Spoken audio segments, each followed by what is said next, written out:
Kia ora, hello, welcome back. It's been ages, I know, and I'm very sorry for that. There's been a couple of things happen. I haven't stopped modelling. I just had a few life events happen. Most significantly, my dad passed away. And so I kind of got a bit distracted with that. I lost a bit of interest, a bit of enthusiasm in general, but I'm getting back into it now. I do have some footage for you, some new, yet more rolling stock in locomotives, and a little bit of a running session at the end. So enjoy.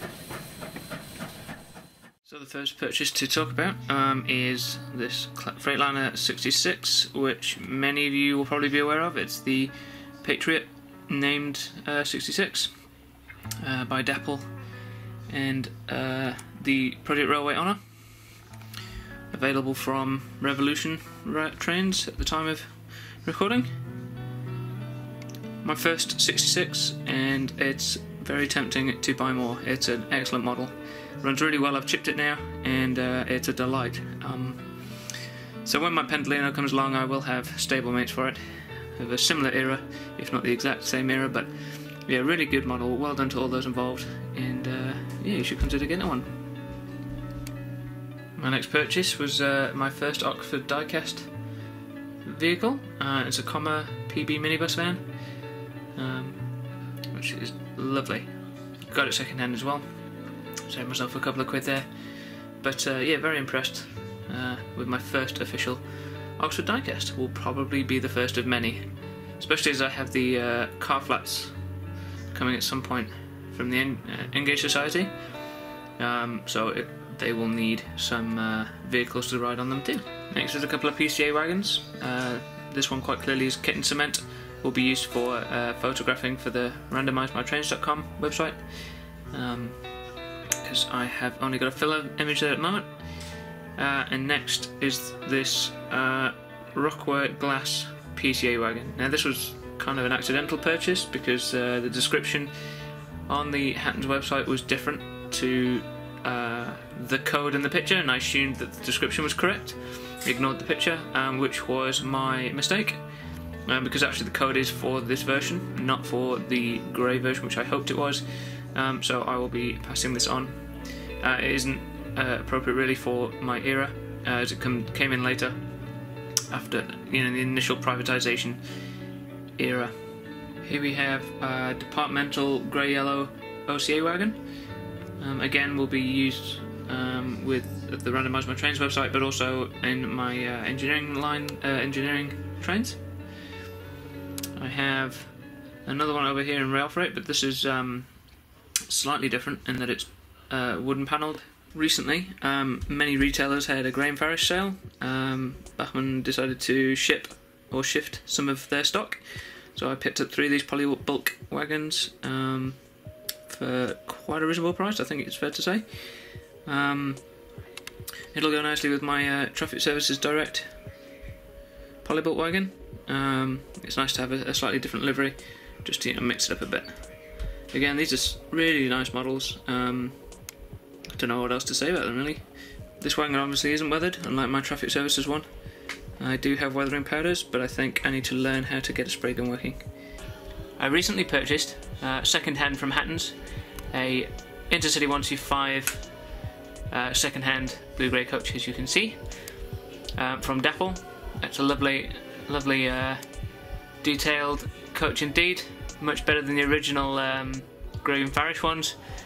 Unfortunately, the grey and farish ones do show their age quite badly when compared to these, so fair play by Dapple. I think they've just gotten me to purchase a few more of the newer type.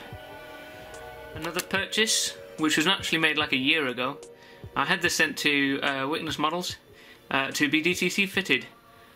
This is the original Graham Farish 8828, I think. Yes, 8828. It's 90022 freight connection. The next task that I intend on finishing is replacing all the larger pizza cutter wheels from the original Graham Farish on all my or the relevant, at least, container loads, and there's a couple of tanker wagons there. And what I've got to replace them with are a bunch of 20, in fact, end train, 5.1mm plain disc wheels. So in fact I've got 60 of those to replace all the wheels on these trains, just to improve the appearance of them. And yeah, on the newer Graham Farish ones, this is the ones they were took over by Bachmann and produced in China. You can see that the wheels there are just, they look better, they look more realistic. The flanges aren't quite so huge and they're not quite so bright. So as you can see, with the first wheel set done on, first wagon done, the wheels are much less showy-offy. They don't stand out nearly as much, they don't make as much of a point about being there. Much more subtle, and I think the look is much better. Now to do the rest. And again, with my single 30-foot container wagons, they're like KFAs I think, you can see that the wheels, even on this relatively low light example, the wheels stand out much more on the right, and I think the effect is really good on the left there with the much smaller chemically darkened wheels.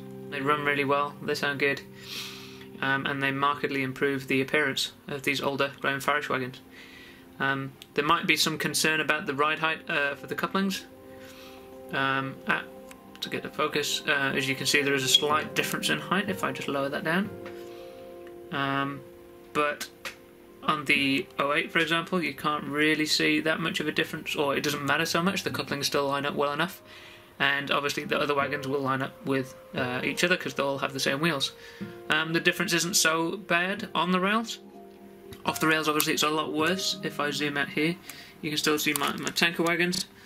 The difference is a bit stark because the flanges again are huge on the older Graham Farish ones.